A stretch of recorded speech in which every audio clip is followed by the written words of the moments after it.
ಚನ್ನಗಿರಿ ಠಾಣೆ ಮೇಲಿನ ದಾಳಿ ಬಗ್ಗೆ ಕೇಸರಿ ನಾಯಕರು ಕೆಂಡಾಮಂಡಲವಾಗಿದ್ದಾರೆ. ಈ ಕುರಿತಂತೆ ಬ್ರೇಕಿಂಗ್ ಬರ್ತಾ ಇದೆ, ನೋಡ್ತಾ ಹೋಗೋಣ.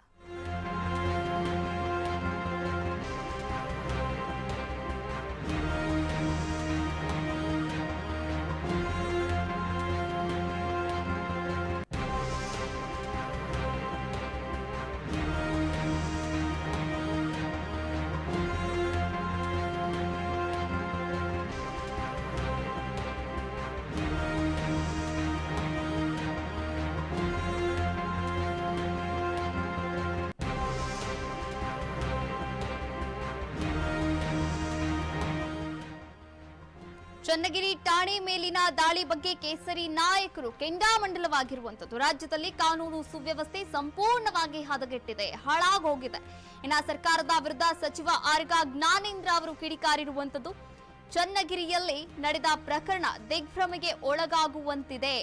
ಸರ್ಕಾರ ಹಾಗೂ ಪೊಲೀಸರ ಮೇಲೆ ಭಯ ಇಲ್ಲದಂತಾಗಿದೆ. ಚನ್ನಗಿರಿಯಲ್ಲಿ ನಡೆದ ಒಂದು ಪ್ರಕರಣ ಸರ್ಕಾರ ಹಾಗೂ ಪೊಲೀಸರ ಮೇಲೆ ಭಯವೇ ಇಲ್ಲದಂತಾಗಿದೆ. ಘಟನೆ ಬಗ್ಗೆ ಮಾಜಿ ಗೃಹ ಸಚಿವರಾದ ಆರ್ಗ ಜ್ಞಾನೇಂದ್ರ ಅವರು ಕಳವಳವನ್ನ ವ್ಯಕ್ತಪಡಿಸಿರುವಂತದ್ದು.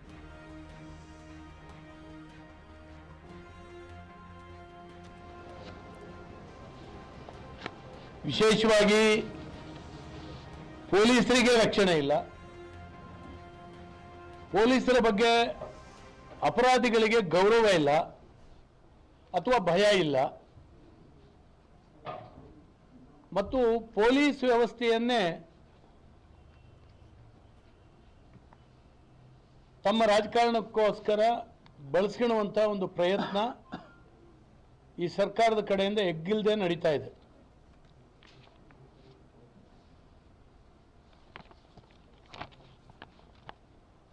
ವಿಶೇಷವಾಗಿ ನಿನ್ನೆ ಚನ್ನಗಿರಿಯಲ್ಲಿ ನಡೆದಿರ್ತಕ್ಕಂಥ ಪ್ರಕರಣ, ಪೊಲೀಸರಿಂದ ಏನಾಗಿದೆ ಏನು ಆಗಲಿಲ್ಲ,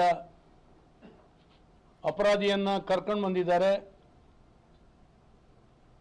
ಲಾಕಪ್ ಡೆತ್ ಅಂತೇಳಿ ಹೇಳುವಂಥದ್ದನ್ನು ಹೇಳಿದ್ದಾರೆ. ಅದೆಲ್ಲ ಸಹಜವಾಗಿ ನಾನು ಯಾವುದನ್ನು ಕೂಡ ನಿರಾಕರಿಸೋದಿಲ್ಲ. ಆದರೆ ಇದ್ದಕ್ಕಿದ್ದಾಗನೇ 2000 ಜನ ಸೇರಿ ಪೊಲೀಸ್ ಸ್ಟೇಷನ್ನ ಪೊಲೀಸ್ ವಾಹನಗಳನ್ನು ಪುಡಿಗಟ್ಟುವಂಥ ಪ್ರಯತ್ನ ಏನು ನಡೀತಾ ಇದೆ. ಇದು ನಿಜವಾಗ್ಲೂ ಕೂಡ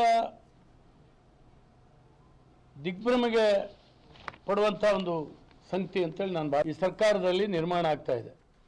ಚನ್ನಗಿರಿ ಠಾಣೆ ಮೇಲಿನ ದಾಳಿ ಬಗ್ಗೆ ಇದೀಗ ಆರ್ಗ ಜ್ಞಾನೇಂದ್ರ ಅವರು ಕಳವಳವನ್ನ ವ್ಯಕ್ತಪಡಿಸಿರುವಂತದ್ದು. ವಿಶೇಷವಾಗಿ ಪೊಲೀಸರಿಗೆ ರಕ್ಷಣೆಯೇ ಇಲ್ಲ, ಪೊಲೀಸ್ ಅಂದ್ರೆ ಅಪರಾಧಿಗಳಿಗೆ ಭಯವೇ ಇಲ್ಲ ಅನ್ನುವಂತಹ ಮಾತುಗಳನ್ನ ಹೇಳಿರುವಂತದ್ದು.